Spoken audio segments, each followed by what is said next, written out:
Polres Brebes menetapkan 2 tersangka tambahan dalam kasus perampokan dan pembunuhan Kusyanto, 46, seorang guru dan sopir taksi online, yang jasadnya ditemukan di hutan jati di Desa Songgom, Brebes, Jawa Tengah, pada Senin, 24 November 2025.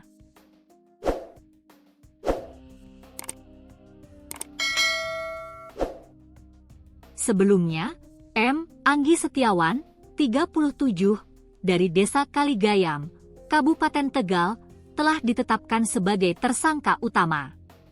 2 tersangka baru yang ditetapkan sebagai penadah mobil curian adalah Aji Sapi alias Jibul, 29, warga Desa Kecipir, Kecamatan Losari, Brebes, dan Agus Jaya alias Doni, 50, warga Kelurahan Panggung, Tegal Timur, Kota Tegal.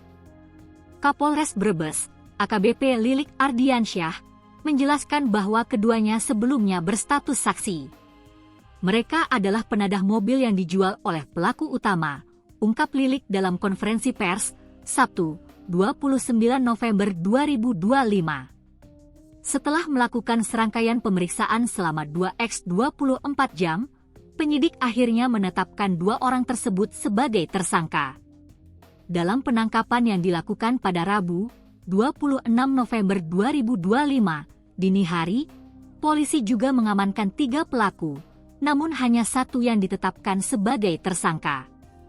Lilik menambahkan bahwa barang bukti yang diamankan dari ketiga tersangka meliputi 1 unit mobil Honda Brio, STNK, plat nomor asli, uang tunai Rp3.900.000, handuk, beberapa potong pakaian, tas selempang hitam, dan 3 unit handphone. Semua barang bukti digunakan untuk memperkuat proses penyidikan, jelasnya. Lilik menegaskan bahwa para tersangka dijerat dengan pasal berlapis dan terancam hukuman maksimal penjara seumur hidup. Ia juga mengimbau para pengemudi taksi online untuk tidak menerima orderan dari luar aplikasi.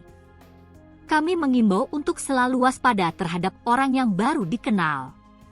Khususnya bagi driver, utamakan keselamatan dan hindari order offline karena sangat rawan disalahgunakan pelaku kriminal, tambahnya. Sebelumnya, tersangka Anggi ditangkap oleh tim gabungan Jatanras Polda Jateng dan Resmob Satreskrim Polres Brebes di sebuah rumah kos.